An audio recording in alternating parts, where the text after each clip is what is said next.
Hello, everyone, and welcome to episode 695 of Longbox Heroes, the Lamborghini of comical podcasts. Joe and Todd here. Todd, hello. How are you? Good. All right. It's going to be one of those shows, right? I'm going to make it a short show, just one-word answers. So. Cool. All right. So enough dilly-dally, and let's get down to business, huh? Mm-hmm. So let's talk about some news. Let's talk about a good thing that Todd McFarlane's doing. Let's talk about a bad thing that Diamond did. Let's talk about a good thing that's happening for a friend of the show. And let's talk about the Rob. Cool boy.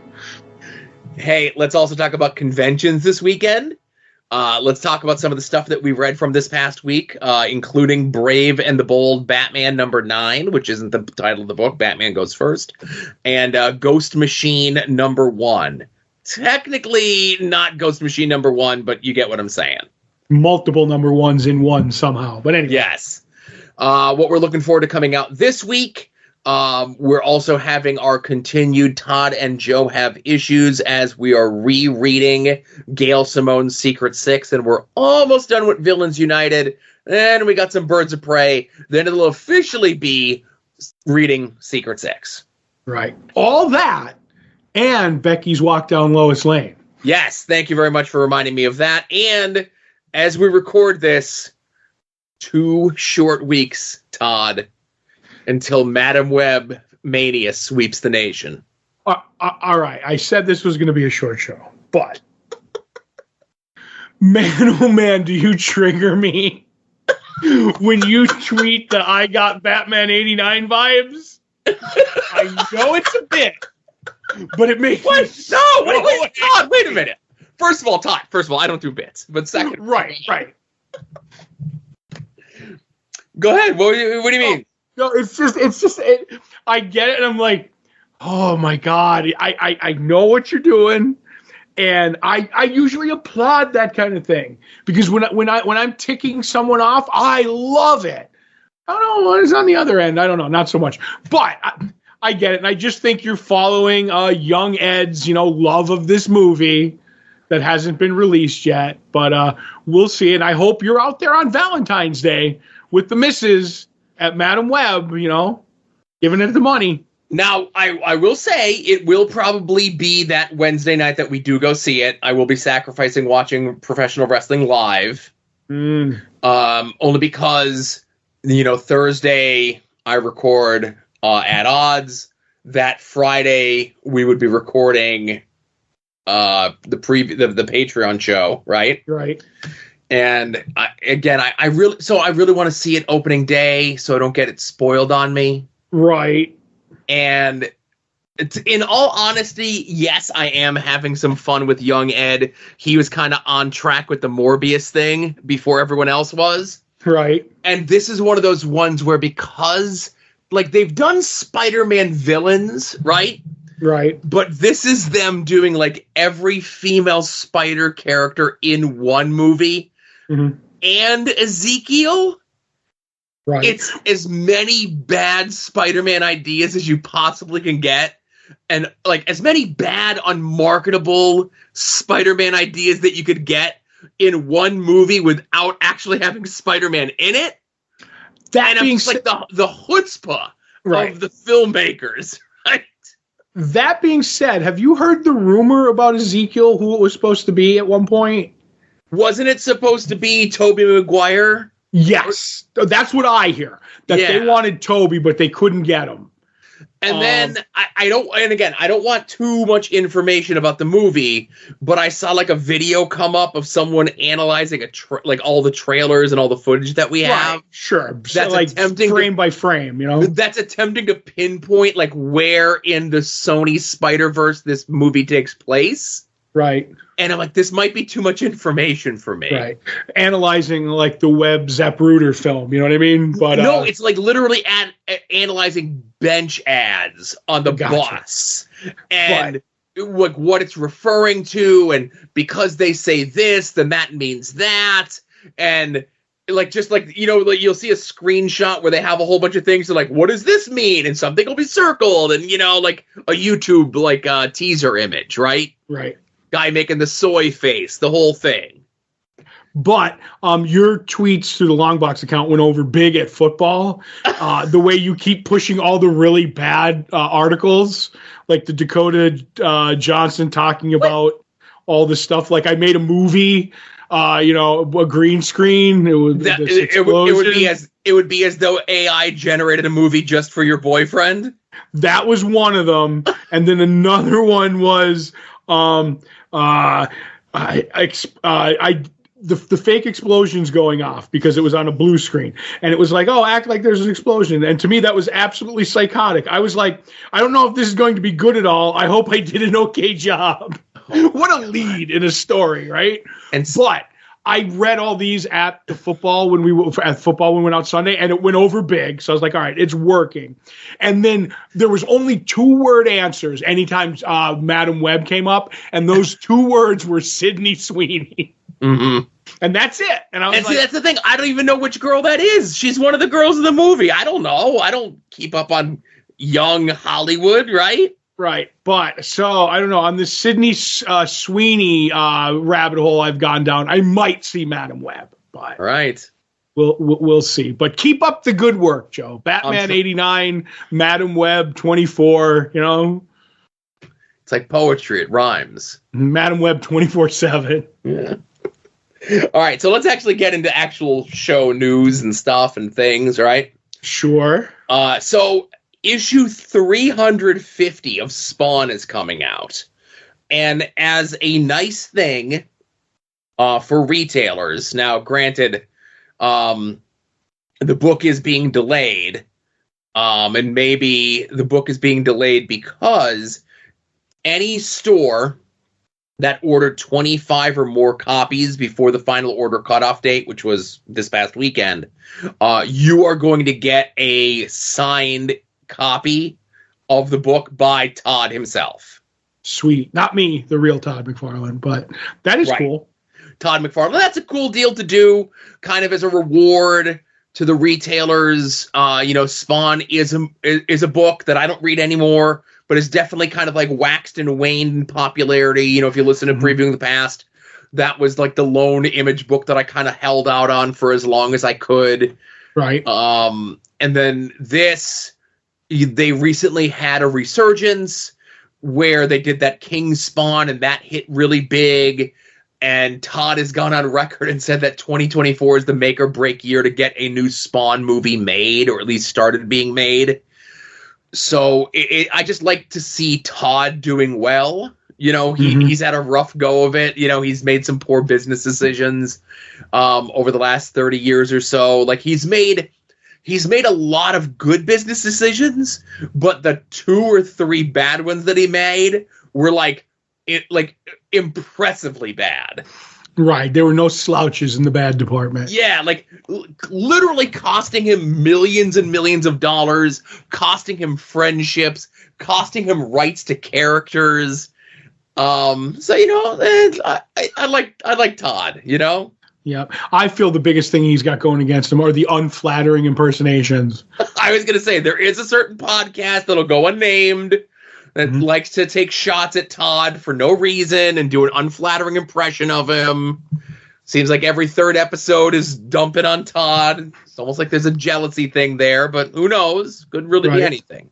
Could be anything. Could be anything.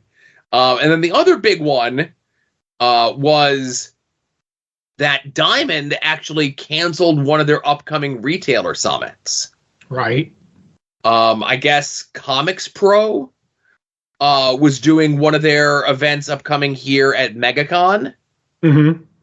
And it was supposed to be the same weekend as Diamond, and then Diamond just decided, yeah, we're not going to do it. We don't want to, interfere with the event. I know, we've had, a 40-year stronghold on this. Right. But you guys have a deal with them, so, we'll just do it another time. Right. And the Diamond Retailer Summits were huge. Yeah. Because they gave a lot of big stuff away. One of, how many to each retailer, variant covers and books that the retailers sold for a lot of money. And they would have the Diamond Retailer Breakfast and everything. Our retailer went to it a couple of times and talked about it. But, and that was huge because Diamond had a stranglehold on the industry.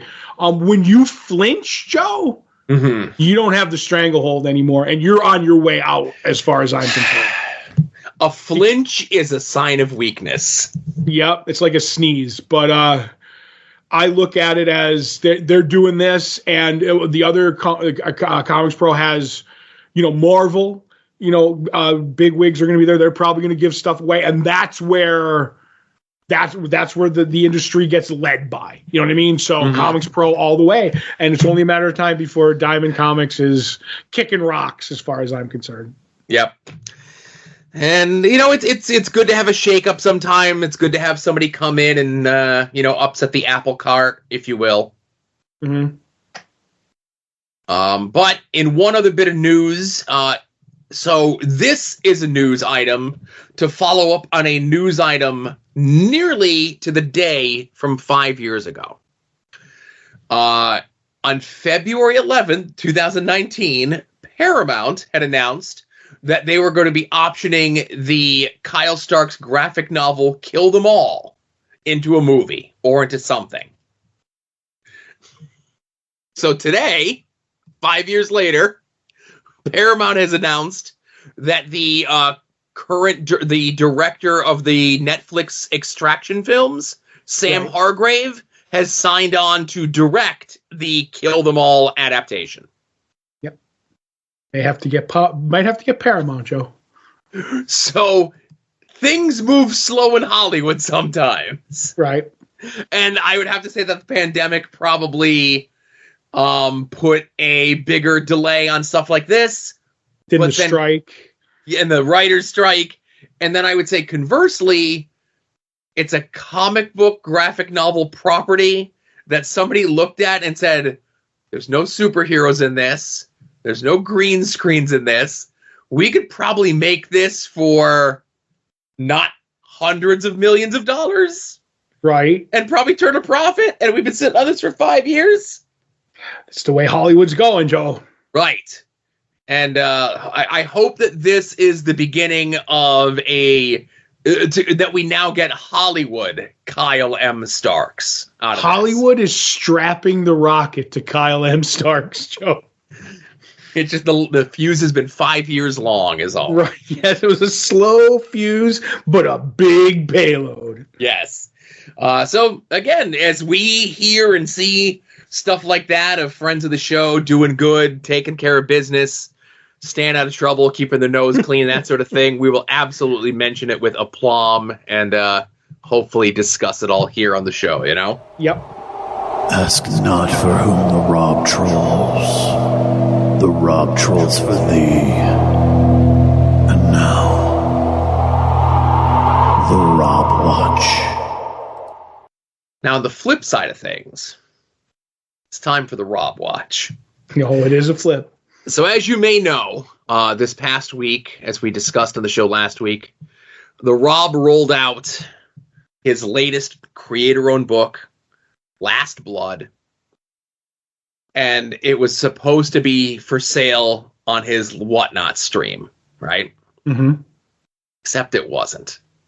Okay. He has a store on his site that it went up on, and his first batch of copies sold out before he actually did his Whatnot stream. Oh boy. So then he said, okay, those ones sold out. The launch edition is sold out. Standard and variant editions. Now, I'm just going to throw a side note in here. The Rob is definitely someone who kind of critiques people that they need to sell books by having multiple variant covers and all this other stuff, right? Mm-hmm. So this book has 4 different covers. There's a regular cover that's just black and red. There's a foil version of that one. There's a cover that has a character on it, and then there's a bloody variant of that cover, right? A rub the bloody variant? No rub the blood. Limited quantities, 3 per customer, right? Right. So then on his Whatnot stream, he told us that the first batch on the cover, they misspelled the name of the colorist on the book. Okay. So they had to do another set of the books. So I think we had discussed this maybe on the show last week, where he talked about how it was going to be 70 copies of each of the 2 variants, but there's 4 variants that are going to be available during the show. There'll be signed and unsigned versions, a total of 140 copies. Special foil editions are only available through auction on whatnot, right? Mm-hmm. So, again, it felt like it was a bit of like miscommunication in how these are going to go out. So then he does the live stream Thursday night, limited quantities, the whole thing. And as he's doing the live stream, and a bunch of us were in there watching it, like we were interested to see how it was all going to pan out, right? Mm-hmm. And on the live stream Thursday night, Rob said, when you buy this, it's yours. Do with it whatever you want. Right? Right. Then on Saturday, he put up a thing. Hang on, let me find it again. It's a lot of Rob. It's been a busy week for the Rob, right? Yep. So he does the live streams here and there. Oh, okay, so he says, full transparency. We printed 100 of 3 editions and 50 of the foil. So that's 4 different variant covers. Of those editions, I'm offering 80 of each. The launch edition is completely sold out. There are at least 20 editions of our standard, bloody, and foil editions that we held back, and those go up on Saturday's show. When those are gone, they're gone, right? So the number of how many books he got keeps fluctuating. It's like he found some behind the couch? Yeah, like some fell behind the couch. They were almost like wedding brawlers or something, right? Okay. So like I said, Thursday night, he says, when you get the book, you order it, you do with it whatever you will, right? Mm-hmm. So then Saturday, after that announcement, he puts up, I need a moratorium on Last Blood. February 1st until any spoiler discussion occurs. All launch night, spelled N-I-T-E, copies have shipped and should arrive before them. Then let's keep stuff under wraps so that others can experience the same discovery without spoilers. He just wants to enjoy the people enjoying the book, Joe. Right. So what if... now somebody then posted up in the group, it's like, hey, I got my copy. Would it be okay if I posted spoilers up? Right? Mm-hmm. And then Rob replies, I've asked for a moratorium until Thursday. Right. And a lot of people are like, oh, I must have missed that. Because again, the Rob posts a lot. If you don't catch every Whatnot stream, if you're not really super keyed into the Rob's world, you can miss an announcement or something or whatever it is, right? Right. When it comes to the Rob, you got to have a few keys. But anyway. Yeah. So I have a feeling that he's waiting for this to see, how many more he has to order of the second print run, the third print runs, the fourth print runs. And again, it just feels like it's a little unclear and mixed signals on how and where and how many of these books and when we could talk about it and all that sort of stuff, right? Mm-hmm. I would have been interesting to get one just as a rib on myself. Sure. But like I said, the Rob just made it. I'm not a Whatnot guy. I'm sure if you are a Whatnot person, this was very easy and straightforward for you to do. Right. I have no idea because. Right. But, I'll be reading the spoilers come the first to see how great this book was. Right. And it'll be beyond great. Big, huge, wonderful. Right. It'll be a very macho and manly book, as only the very alpha dog, this book. Yes. It's a book full of guy stuff, let's say. Right.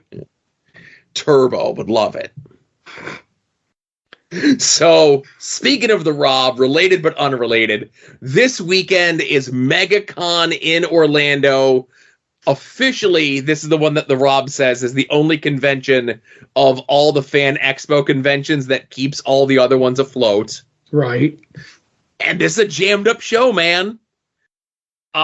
Frank Miller, Jeff Johns, Mark Silvestri, Art Adams, Jason Aaron, Mark Brooks, Jason Fabok, Tony Daniels, like the whole Ghost Machine crew is going to be there, right? Mm-hmm. Mike Grell, Tom King, Jeff Loeb, Francis Manipul, Ryan Otley, Ivan Hayes, Scott Snyder. And I don't even care about the media guests. Joe, come on.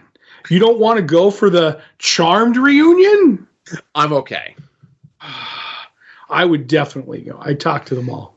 Do they piggyback Shannon Doherty being there to do a Mallrats reunion as well? They might. And there's also, what was it? My brother Earl. My name is Earl. Seems to be a reunion going on there too. So like I would go for this one mostly for the celebrities. So can we piggyback the My Name is Earl reunion with Jamie Presley being there? Yes. To do a Dead or Alive reunion? I don't know what Dead or Alive is. Dead or Alive. We did it for the Add-ons Patreon. And it was a loophole on Adam's part. It's like, oh, it's a movie with a wrestler in it. Kevin Nash is in it for 8 minutes, right? Right. It's the same way you could do Punisher at one point, but go ahead. It's a movie based on a fighting game, right? Mm-hmm. Where if I say the verbiage jiggle physics, does that ring any bells for you, Todd? Yes, it's like, how if someone punches you in the face, your face jiggles and no other parts at all. Right. So the games for Dead or Alive were like marketed around that so much, even so that they did a game that wasn't a fighting game, but it was a volleyball game of the characters. Oh, okay. Right. And it's not Jamie Presley, who I guess is the de facto lead, but it's the second female lead who was a scene in the movie that they were going to attempt to build the entire unrated cut around her scene. Okay. How she disarms some assailants wearing, for most of the scene, just a towel. Gotcha. Okay. Giving barbed wire a run for her money. Let's just say the version that we watched was the PG-13 version. Good. And my unnamed co-host, when he heard of this scene existing, he found the third-party YouTube site that was hosting it legally, I assure you. Right. He did a journalism, is what you're saying. Yes. Right. But MegaCon Orlando does have your buddy Jamie Farr there. So. Oh, yes. And Loretta Swit. So, MASH reunion. Weren't there 3 MASH members last time we came? Right. Somebody at one of these conventions needs to back up the Brinks truck, mortgage their house 1 time, 2 times, 3 times. Come up with whatever number it takes to get Alan Alda to show up for one last, appearance with as many members of the MASH cast as they possibly can. Right, and get Andrew Dice Clay to show up.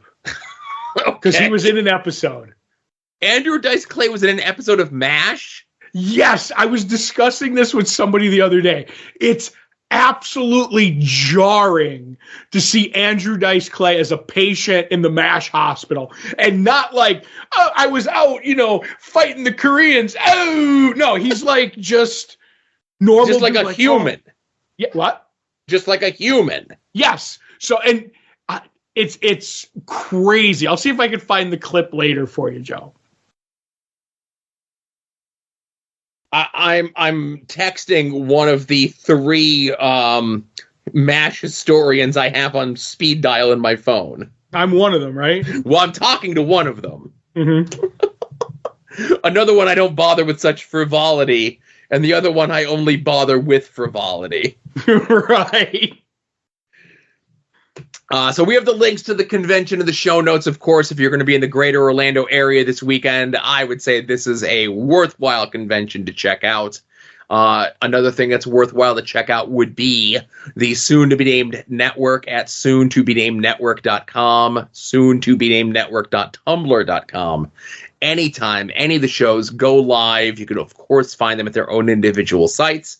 You can find them, of course, through whatever podcatcher that you have on your phone that you're Bluetooth wirelessly headphone listening to the shows on. Mm-hmm. Or you could just go to soon-to-be-named-network.com and find information about this show, about Longbox Heroes After Dark, Final Wrestling Place, At Odds with Wrestling, We Need Wrestling, Puzzle Warriors 3, Profane Arguments, Porch Talk, Wings on Wings, and Hayabusa.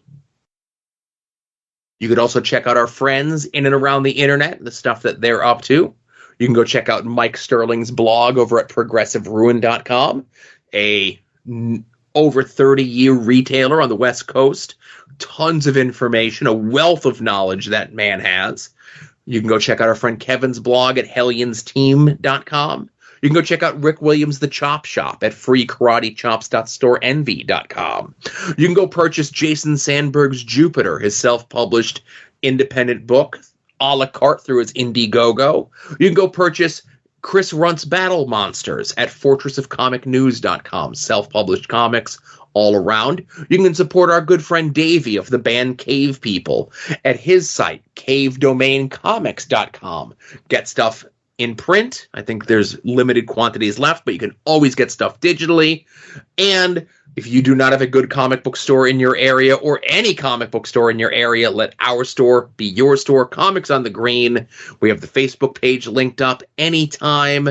There's new releases coming in because they come in on Tuesdays and Wednesdays now because that's the world we live in. Anytime that there's final order cutoff dates for hot books, Dave and the crew is going to let you know. And when he gets a drop of 50s eerie and creepy comics dropped on his doorstep, he will lovingly photograph them all and share them with the world over on the Facebook page. And if you sign up for the mail order subscription service, you can get books sent to you weekly, bi-weekly, or monthly. And when you do, there's a chance you can get a sketch on the package from our good friend Beckie, who is now going to take us all on a walk down Lois Lane. Welcome back to my Walk Down Lois Lane. This week we're talking about issue 39 from 1963. The cover has Lois hurling dinner plates at Superman's head because he's keeping a safe with pictures of his exes in her house. But we're going to cover the second story of Lois turning all of her devotion to another man. So let's dive in. Perry gives Lois an assignment that he calls Superman-based, and she agrees to cover it, but the location is a beautiful redhead contest where her rival Lana is competing. Turns out Superman is the judge. I wouldn't turn that down either, and he picks Lana Lang to win. Lois is upset because Lana is her rival, and now there's a trophy to prove she's the prettiest redhead in town. But when Lana suddenly kisses Superman in front of everyone, Lois literally has a heart attack and faints in the middle of the crowd. Superman says Lois fainting is a trick to end the best world saving he's ever done, but he flies her to a doctor anyway. The doctor dismisses Superman and examines her and tells her she's fine, but she has a problem of the heart. Her love and devotion to Superman and him not returning her feelings is slowly killing her, and she needs to have her head examined. He gives her a word association test, and every word he says, she answers with Superman.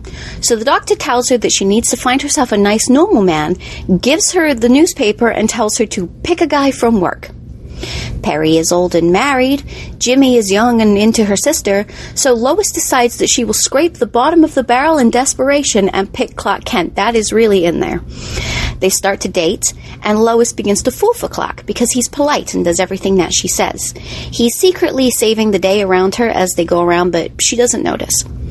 He's confused as to why he's getting so much attention, and she confesses that she only started dating him to forget Superman, and they should just get married already. Clark politely and agreeably tells her that that's fine, but thinks to himself, oh no, Lois is going to ruin my life as Superman, and I have to get her to break up with me. He begins to sabotage her reporting of Superman by writing articles about his heroics before she can, and honestly that works immediately. She tells him the marriage is off. She can take Superman kissing other women, but she cannot handle Clark reporting better than her. The issue ends with her showing up at the doctor's office, telling him that he's a quack and that she will never stop loving Superman. The jerk in this issue is Perry, because he knew it was a beauty contest, and he sent Lois there anyway, and he probably could have killed her. Isn't that also more of a Jimmy Olsen thing, too? Unless Jimmy is part of that myth that redheads don't find other redheads attractive? But anyway, tune in next week for more Lois Lane. Thank you very much, Beckie, for your expertise knowledge. I always feel bad when I compliment Beckie to her face about the show, because I feel as though my compliments shape her to lean the subject matter in ways that maybe she was not intending to go. Right. You're influencing her choices by complimenting her. And I never want to influence her choices. This is something that she was very passionate about. Obviously Lois Lane is the linchpin for this, but it's, romance comics and stuff like that. And, we have one in the pipeline that's coming soon that has nothing to do with Lois Lane, but it's a fascinating story. And I'm going to, hopefully when I see Beckie at the shop, I'm going to, it's not going to be a subject matter for her, but it's going to be something that I need, like a request that I'm going to have of her. Right. And I will say of this episode, Joe, yes. All the physics and science of heart attacks does seem true and reliable, because I believe that's what happened to me. I had a heart attack because I loved Superman too much too. Go ahead. Again, it wasn't just comics, but I just think it was in media in the late 50s, early 60s, like all media did not know how the cardiovascular system worked. Right. We were just working out x-ray machines, I think. Yeah. I think this was still the time where, like, you were prescribed cigarettes by your doctor up to a point. Right. Filtered cigarettes. It was healthier that way. Yeah, exactly. Right. But, and the other thing is, I do not blame Perry. If you're a journalist and you can't handle a redheaded, a redhead competition, then you're not worth your salt. Perry was just doing his due diligence. That's all. I've been looking for the address to that redhead convention lately. Right. Anyway, thanks again, Beckie, for taking time out of your busy day for supplying us with fun content, fun discussion here on the show. Now let's get into what we read from this past week. Todd, where would you like to begin? I would like to start with Batman, the Brave and the Bold #9, which is the book that we were both looking forward to, which, basically was for the Kyle M. Starks Wild Dog story drawn by, I don't have it in front of me. I hate when I do that. Give me one second. Fernando Passaran. Yes. Beautiful pencils. Always, always, always.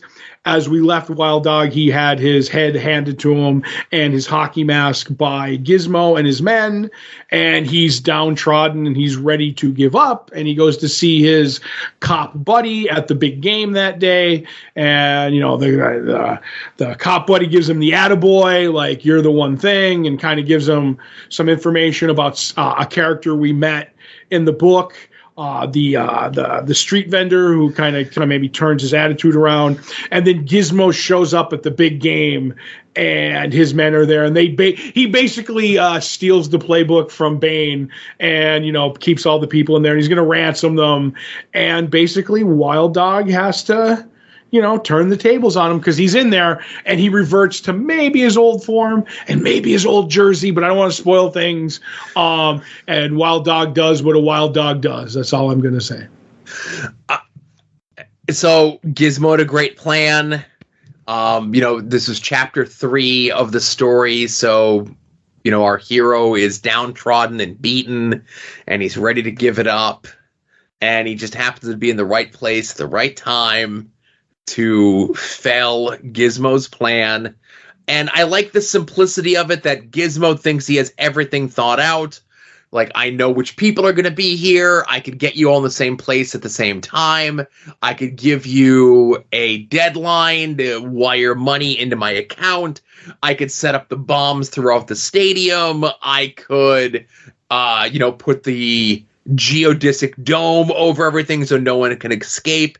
It's a foolproof plan, except for one little nitpick that I have there was the bit that was a little heavy-handed in regards to the smoke grenades.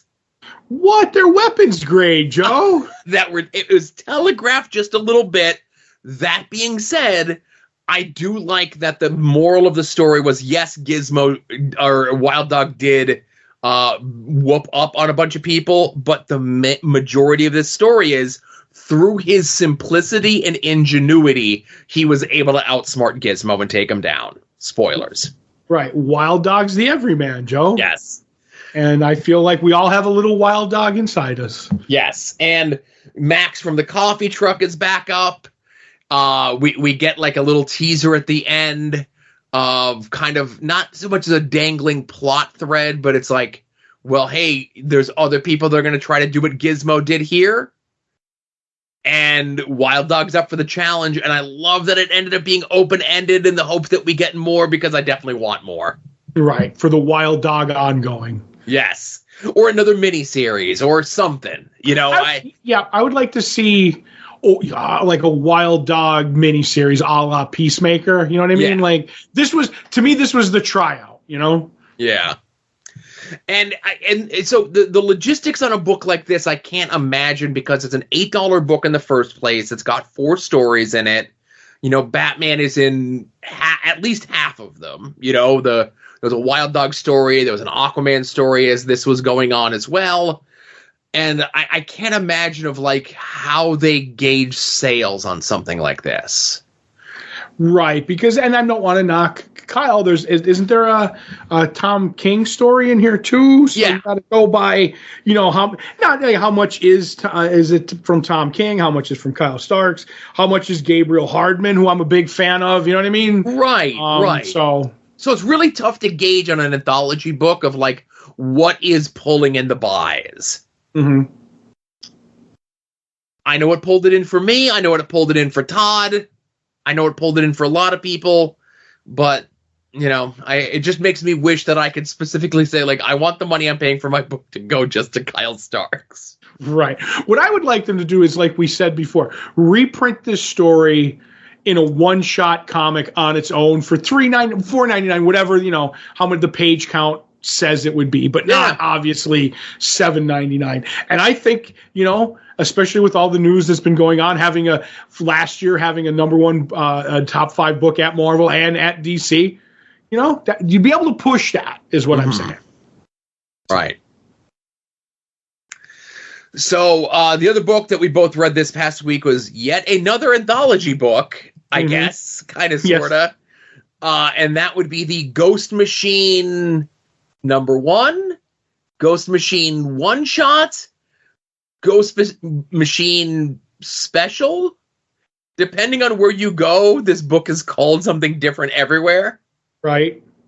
But this is the big official launch of the Jeff Johns creator-owned universe. We've already gotten stories of Geiger and Junkyard Joe, which is in like that little corner of it. Right. And then we are introduced to, you know, obviously we get a refresher on Geiger. We get an adversary of Geiger that's set up. And then we get 3 more, at least, new, I guess, universes, new worlds, new characters, new something that are becoming out of this, right? Right. And it's a who's who of creative teams, both on the art side and the writing side. And it would be difficult to like go through each and every one, right? Because it's a 64-page book and we're getting like almost a full story of introducing all of these things. Was there any one in particular that you liked, you didn't like, you were wishy-washy on, that you're like, I definitely need this, or I could pass on this? Like, what were your thoughts? Okay, on all of them, obviously I'm a Geiger fan, so there's a little bit more in here. Yeah. But the one that stood out to me is Redcoat. Redcoat, to give it the elevator pitch, is I imagine him as Highlander meets Jonah Hex, in that he's wearing, obviously, the loser schmuck in the Redcoat jacket, the same way Jonah does the Confederate thing, but he's also an immortal. So he's seen all this. He's been around since, 1770, whatever. But he's a very charismatic guy and he's fun, but there's something going on there. I don't know, but I like everything that Jeff Johns and Brian Hitch stir into the pot. I'm a fan of. So that goes really cool, but that also all ties into the timeline that he kind of sets up in here, that most of these stories, except for 1 or 2, maybe don't go into the universe. So that's my nitpick, is that I'm confused of what is certain ones are in the timeline, but the Redcoat one looks beautiful and has me completely enamored. So. Right. I'm with you on Redcoat just because it already ties in, or at least we're being told that it ties in closely to the Geiger Junkyard Joe stuff. Mm-hmm.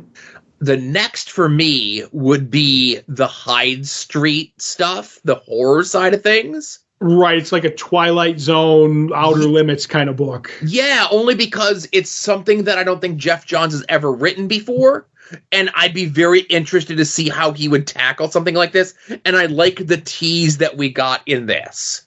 Right. I thought the Ivan Hayes art was really good. It's a story that jumps around a little bit from different time periods. He does a good job of capturing the time periods. Mm-hmm. They do the pages. One of the variant covers even had it like the old comic book ads with like the X-ray specs and stuff like this. Right. But it seems as though like the Hyde Street stuff is going to be that stuff actually exists and works with a price in this universe. So it's like intriguing.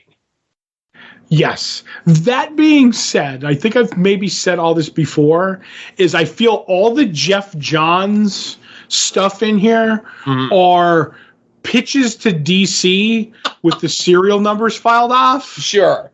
Your Geiger is, and I've said this before, is your Atomic Knight story. And he was like, oh, well, I can't do the blah, blah, blah, blah. I'm going to do it this way. Honestly, I said the red coat reminds me of Joni. He's got the thing. And then I'm trying to think what the other one was. The Hornsby and I forget what the name it is. But Hornsby and Halo. Right. To me, that's an Angel and 8 meets Mr. Miracle and I can't think of who the Orion, because they switch sides. They give an angel baby to a devil family and a devil baby to an angel family. And I'm like, I could see all these, and DC just passed on them all. But of that one with the devil and angel, I'm interested in that one too. So I'll probably be picking up a few of these ghost machines. But I don't know if you get what I'm saying. So I'm gonna I think 3 of the number ones are solicited to come out in April, if I'm not mistaken. Right. Let me just look here, because the previews catalog itself will actually be out this week as you're going to get your books and online and all that jazz, right? Mm-hmm. But like I said, let me go look, because I do have the spreadsheet here for my April order. We're getting a new Geiger number 1, we're getting Redcoat number 1, and we're getting Rook number 1 in April. Right. And of the two, the Rook and the Rockefellers were my definitely least favorite. Okay. So how you mentioned, it's like, oh, it's a pitch with the serial numbers filed off.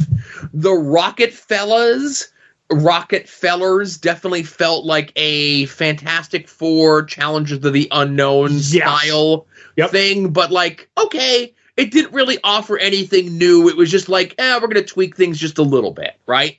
Mm-hmm. And Rook, I'll pick up issue 1. Right. But I'm kind of apprehensive on it.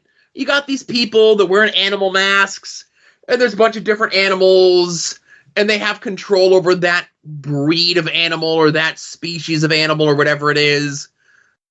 It wasn't enough meat on the bone for me to really I had a weird. Do you remember? Did you ever see the Predator movie where they drop them on the animal farm to like hunt them? It just has a weird that one has a weird Predator alien animal control feel to me. I don't know. Right. But that being said, I'm still going to give I'm going to give Rook a try. Probably pass on Rockefellers. Hornsby and Halo feels like a mini series. Yeah. I don't know how that would go as an ongoing. Right. But same thing with Hyde Street. Hyde Street, I feel as though might end up being more anthology. Might be like we're going to do a mini series or a couple issues or a one shot or whatever it is. But I'm still interested. I'm still going to check them all out, right? I am, and I give them big props because the book at itself at times is very confusing because we don't know the backstory of some of these, and it's meant to be confusing at times. But I do love the fact that he just has the who's who entries in it, where it's like, okay, I didn't grasp everything in the story, but this who's who explains everything to me. So I would have liked the who's who in front of the stories because sometimes it felt like it was too late. Do you know what I mean? It was like, oh, this would have made the story read easier if I knew all this. Layout of the book. But I was going to say, you say who's who, I say Secret Files and Origins. You're just a little bit older than me.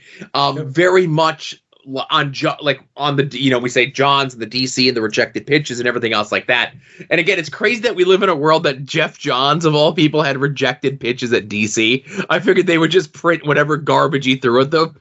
Mm-hmm. But whenever he would start like a new story arc on like specifically JSA, Flash, Green Lantern, we would always get a Secret Files and Origin, which would be like, here's a story, here's a wrap-up of the previous story, here's some updated status quo of folks, here's some new folks, and here's a tease for the next big story arc. Yep. And that was kind of, and listen, it was it a crutch that Jeff Johns used very often? Absolutely. But was it something that I loved? Yes, because I loved what he did and the storytelling and everything like that. So the fact that he kind of is taking a lot of those same sensibilities from those books at DC that he was doing, you know, 15, 20 years ago and is now applying them to his own little universe over at Image, I'm definitely going to check it out. You know, if you didn't read Geiger before, I definitely think you would. I wonder if Redcoat would stand on its own. I'm hoping it kind of does. Yeah. And the other thing I worry about is all these storylines, at least the ones that, and that was one of my other little problems. I wasn't sure what ones that weren't definitely said in the Geiger universe weren't, because like the Rocket Fellas had a GI Junkyard Joe drive-in movie, so I'm like, oh, is that in their universe? I don't know. It gets fuzzy on some. Well, I think it is all the same shared universe, right? But that's what I'm saying. I worry that it's all leading to an apocalypse. So you have a definitive world end, if that makes any sense. Yes. So like how, and they set the year at when it happens, which is I think 2 years away from now, the far-flung future. You know, as we always say, it just, to me, that kind of, I don't know what the word I'm looking for is. It kind of hamstrings your storytelling where you can go. Yeah. So we'll see. But I think the Redcoat definitely has the most flexibility, because it's like I can tell stories from 1776 all the way to the apocalypse. You know what I mean? Mm-hmm. So. Yeah, so like I said, you know, you know, we talked before about the Batman Brave and the Bold anthology book. Was an $8 book. This is a 64-page book. It's only $5. You know, so it's a little bit cheaper. I noticed that the Ghost Machine books, you know, they are $3.99, which is still not bad, especially when a lot of books are all going to $4.99 at this point. Right. You know, so that's, you know, something to keep in mind as well when you're looking to support something with, you know, that's new and creator owned and whatever. Right. Are we changing the name of the show to Anthology Heroes? No. Okay. Just checking. But what we are changing the show to is talking about what we're looking forward to coming out this week. If you head over to longboxheroes.com, I'm not getting a new URL. Every Tuesday at noon, we put up the pull post, which is a link to all the books that are coming out this week. Whether you get your books in print, whether you get them digitally, whether you get them sent to your home, however it is, you get your books, be forewarned, be forearmed, know what's coming out this week. Todd and I attempt to guess what the others most looking forward to coming out this week. Todd is currently in the lead over me with one correct guess. Mm-hmm. But let's see if I could fix that, change that, help that, something. I think the book that you were most looking forward to coming out this week is Batman Offworld #3. It is Batman Offworld #3, which I believe is the end of the Batman Offworld mini. Good question. I think there might be one more issue, but let me double check. I should have kept my spreadsheet open. Right, I'm looking. Oh, no, Batman Offworld is 3 of 6. Okay, right. I was going to say, I didn't think it was over. Anyway, thank you for finding that quicker than I did. No problem. Is also the same book you're looking forward to, Batman Offworld Tree? No, it's not. Okay. The book I'm most looking forward to, controversially, apparently, is Titans Beast World #6. Oh, okay. If I have a nitpick, the nitpick if I have is, you know, it's Tom Taylor stuff. They don't do a great job of telling you the order in which you're supposed to read stuff. Mm-hmm. But if you're just reading the main Beast World stuff, I really liked issue 5. I loved issue 4 and 5 together. Setting up everything with Chester P. Runk setting up Amanda Waller's plan in 4, setting up what Amanda Waller's plan is in 5, how we find out who is behind the Starros, how Amanda Waller is not caring and just using that to put her own agenda forward.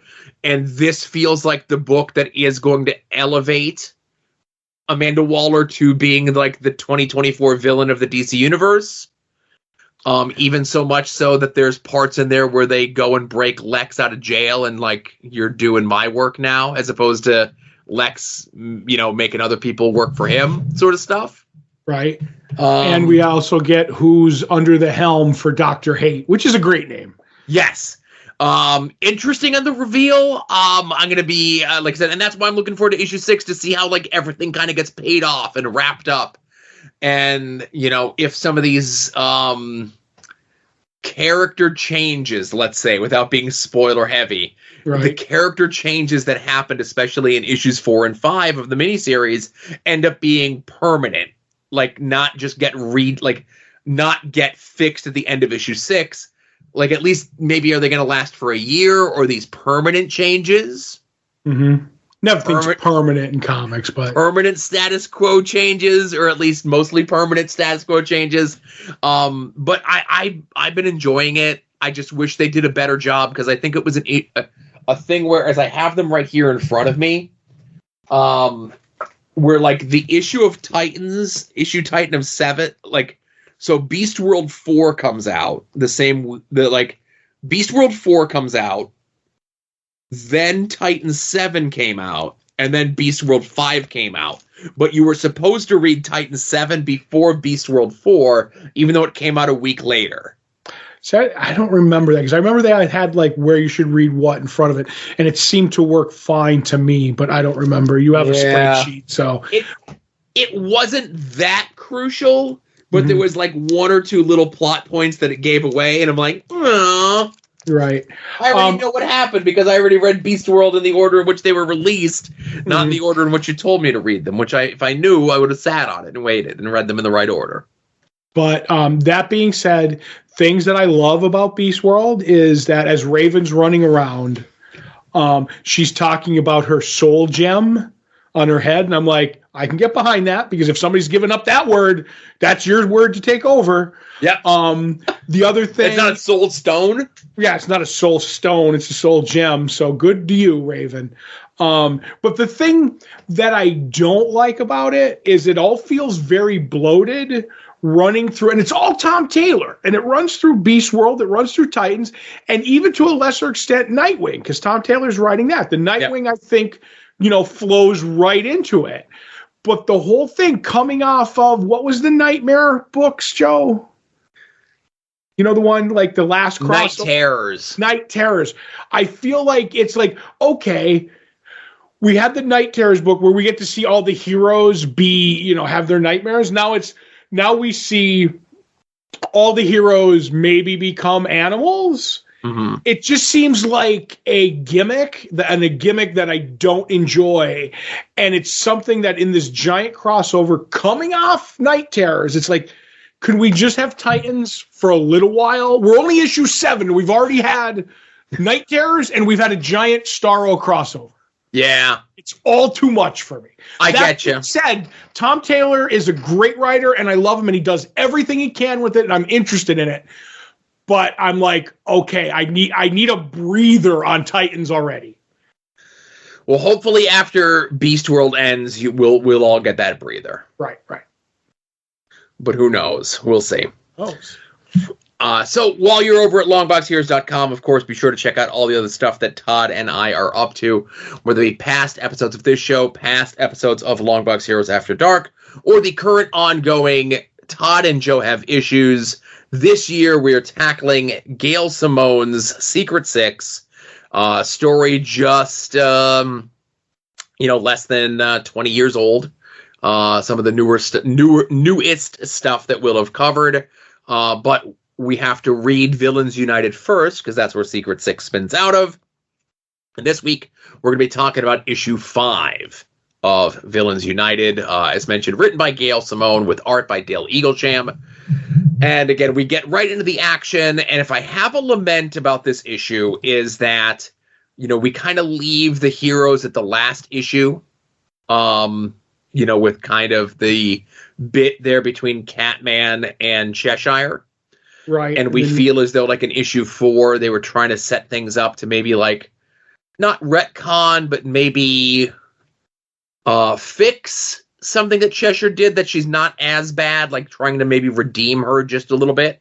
Right. And that ends up just getting completely thrown out the window by the end of this issue. But we'll get there when we get there.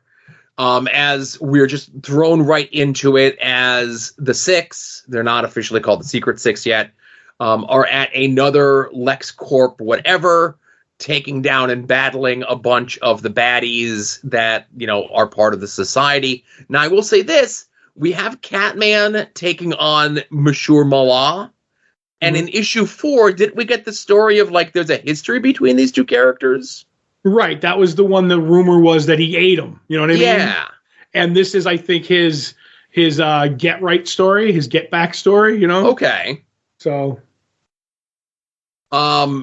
We also get in this issue, there's a fun bit where, there's they don't even bother to name most of them as they're just beating up a bunch of jamokes, like low-end tier villains. And there's one that's attacking Ragdoll, and it's a beautifully drawn shot of the person kneeing Ragdoll in the groin. Mm-hmm. And Ragdoll says, I know what you were aiming for, but I'm afraid I've had all that bother surgically removed ages ago. And I love Deadshot's answer to that. He's like, you're one disturbed freak, Ragdoll, but you're committed to your freakdom. I'll give you that. And he's like, why, thank you, Mr. Lawton. Right now, this is where we start to hit our stride, where Ragdoll is going to become a fan favorite of this book. You know what I mean? And you could see it like being here. And even when he jumps into the fray and Deadshot says, like, you think you should help him? And he's like, Ragdoll's just those who dare not, care not. And I'm like, Gail Simone's like dialogue for Ragdoll is so fun in these issues. In a different world, in a different time, planets aligned in a different way, Ragdoll could have been DC's Deadpool. Possibly. Yes. A creepier, more perverted Deadpool. So the society are having a powwow as Lex is putting together another group. Specifically calls them the Freak Parade. And it's it's old school Titans villains. So it was cool to see like Titans villains here, the Fearsome Five. But while Lex is dealing with that, he happens to kind of give the brush off or not direct information to Vandal Savage, who is there to tell Lex that he is resigning from the society. Right. And he's not going to give a reason, Joe. No reason at all. But it's in this issue where we get the official information later that I spoiled when we talked about issue 1, that Scandal is actually Scandal Savage, the daughter of Vandal Savage. What? Yeah. You don't say, Joe. Oh. But that's kind of why he's pretty much, I mean, that's why you would guess that he doesn't want to team up with them taking down the Secret Six, but right. Neither here nor there. And while that's going on, I guess we find out that the Secret Six are in this thing fighting in the LexCorp thing, trying to find out who Mockingbird is. They're off Mockingbird's radar for right now. Yeah, they have like a 5-minute window where they can kind of figure out where figure out who Mockingbird is without Mockingbird figuring out that that's what they're up to. Right. Now, also in this issue is, we are getting closer to Infinite Crisis. Yes. So we're getting a bunch of 1986 Crisis people. We get the bit, is Sinestro on Quard? Is that where he is, getting Lady Quark? No, he's in Space Sector 1729. If he was in Quard, that would be the Antimatter universe. Okay, so we get Lady Quark, we get a pariah a little bit later on. Mm-hmm. So it feels as though Lex and the Society are trying to get those folks together that were crucial or around or whatever the last time that there was a big crisis event like this. But there's been at least 15 crisis events. Right. But that's the one that we're kind of aping back to, the one from 1986, you know? Right. When this is all said and done, all that, we're probably either going to have to explain all this stuff or ask you just to forget about it because it kind of is adjacent to Secret Six stuff. Yeah. And that's what, the Fearsome Five or whatever they were, the Titans villains went off to go get Pariah. Pariah tells Lex that there is another coming and Lex won't survive them showing up. Mm-hmm. And again, we have to address this stuff because it happens in here, but the Six are in a meeting with Mockingbird and, Mockingbird is lording his power and all the blackmail that he has over them. And Catman kind of says, let us do one run against the Society. A suicide run, if you will. And he says, if we succeed, then you let us go scot-free. If we die, you're going to go and find yourself 6 new people, but you let our families go free. Right. And he's like, we're replaceable in your eyes. So we're confident that we could take Lex down. And if we're not, you let all of our families go. Mm-hmm. And Mockingbird agrees to the deal. But after they agree to the deal, unfortunately, this is when the Six starts to splinter. As was teased when Catman was telling his origin story throughout the course of this, how he ended up becoming part of the Six, how there were poachers that showed up, he still smelled the cigarettes on the air, Deathstroke is the one that killed his pride that he was with. But then he remembered that Deathstroke stopped smoking years ago, and that it was Deadshot who actually killed his pride. Mm-hmm. And Deadshot admits it. Yeah. So who is Deadshot working for? Was he put up by Mockingbird to do this to get Catman on their side? But we don't have enough time to get the answer to that because it turns out that Cheshire has been a traitor all along. She led Lex and his cronies to the House of Secrets. And now, hanging over Catman's head, is Cheshire essentially saying, well, if you kill me, you're going to kill your unborn child. And sure, I'm making a big risk here that Mockingbird is going to kill my daughter, but soon I'll have a replacement, so who cares? It looks like Cheshire wasn't, getting redeemed at all. No. If you're willing to sacrifice one kid because now you have a second, that's not really mommyhood. You're not mother of the year or anything, Joe. So, yeah, as we're reading this, I'm like, Cheshire's not getting a face turn. I don't care. And it's not happening. Even knowing, even when I was reading this back then, I was like, Cheshire ain't getting a face turn. So I really like this, but this was the most heavily steeped in all the crisis nonsense that's going on of all the issues. Right, and it's really only 2 pages. But it's so much. I don't know. I think it might be because I understand it so much because I read all of it. It was just blah, blah, blah. Secret Six stuff. Sinestro shows up. Pariah shows up. That's all we need to know. That's it. If I took those pages out and just put in a black ink page that said Lex's plan that has nothing to do with this book, you would be fine.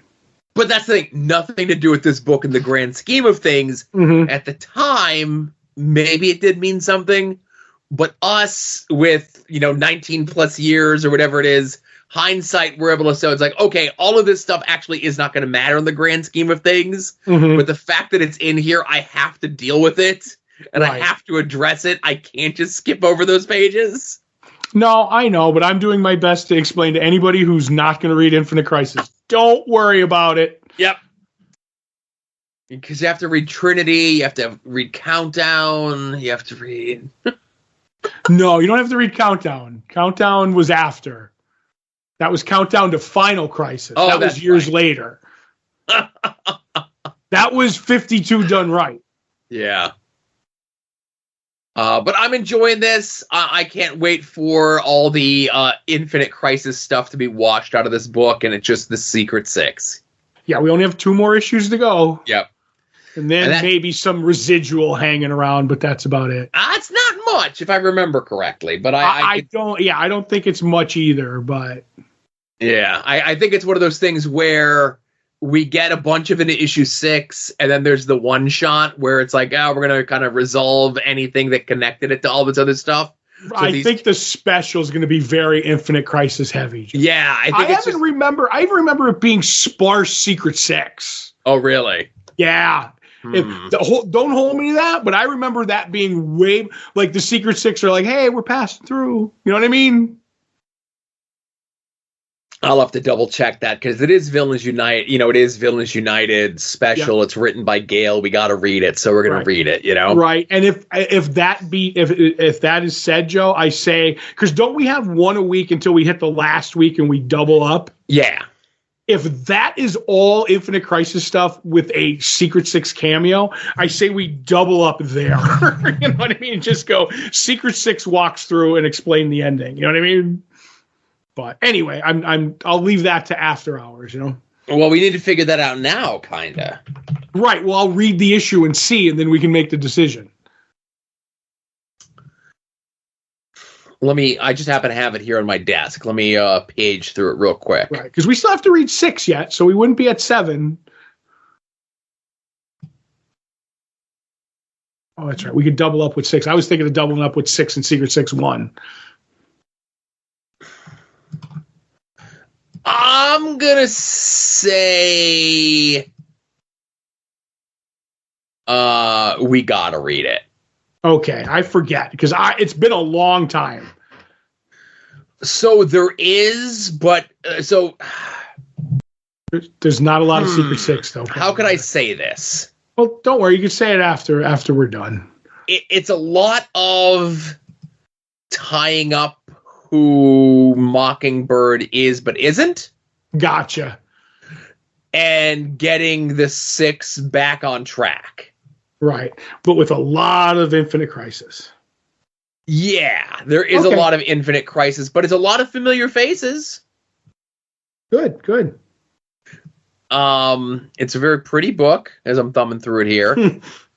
It's you know what though? It's introductions to people that are going to show up in Secret Six. Right. And it's also kind of leading the Secret Six to where they're going to show up next. Gotcha. Yeah. So again, we got to read it, unfortunately. No, I knew we had to read it. I just thought we might do a quick synopsis instead, Okay, it's a big book, so we'll read it. But I got issue 6 next week. So let's wrap up the miniseries, get to the one shot, and then we can start diving into some unencumbered stories. How about that? Yep. All right. So, again, while you're over at longboxheroes.com, of course, you could go check out our store. You could buy shirts and pins and stickers with our fancy logo on them. Price to move. Send me an email. Talk to me in the Discord. We'll make a deal. Make any and all of your purchases through our eBay affiliate link. This page contains affiliate links for eBay. We may receive a small commission on the purchases you make. You could use this affiliate link anytime you want to buy anything on eBay and support us at the same time. Yeah. But the most important way to support us, of course, would be to sign up for the Patreon, patreon.com/longboxheroes.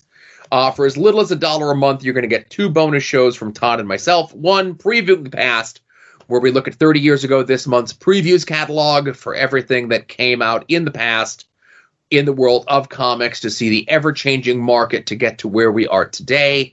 The other, Comic Book Oddities, where we look at some of the lesser-known, more maligned, forgotten, pre-MCU movies, TV pilots, made-for-TV movies, failed projects, etc.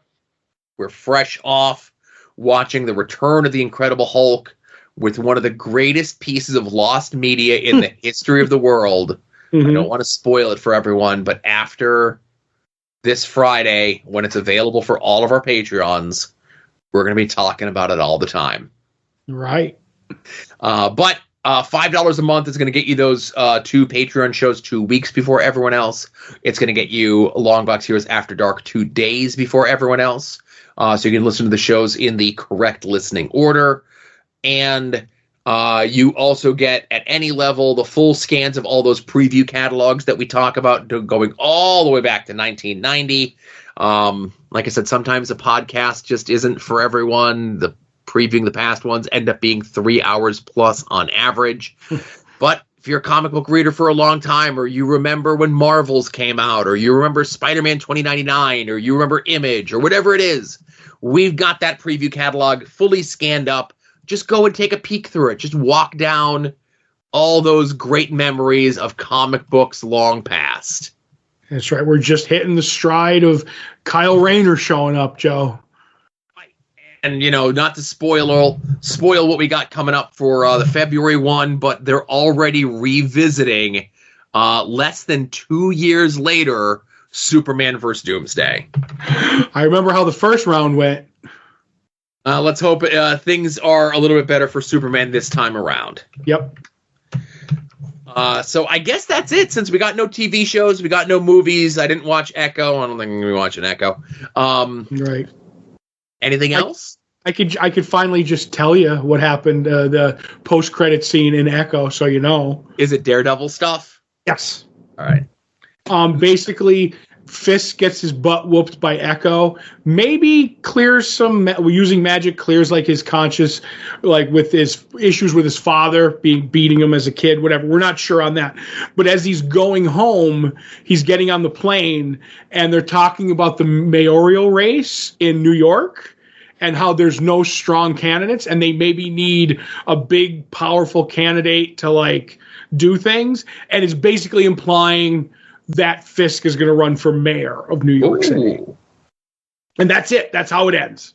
That's like pushing things up to almost current day Marvel Universe stuff. Right. It's almost like they kind of knew what they were doing, Joe. Yeah, I guess. All right. Well, thanks everyone for listening. This was episode 695 of Longbox Heroes. For Todd, this is Joe saying we'll see you all here next week. Remember, be a faucet, not a drain.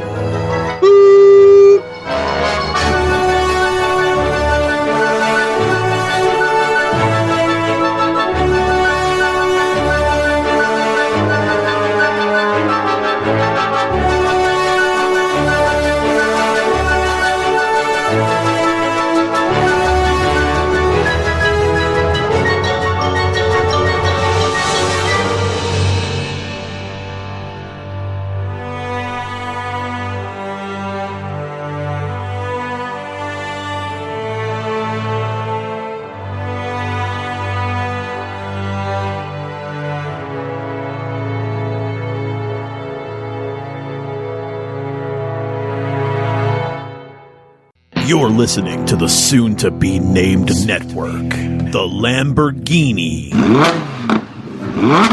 of podcast networks. The Rob is a Longbox hero. The Rob is a Longbox hero. He gives us five stars.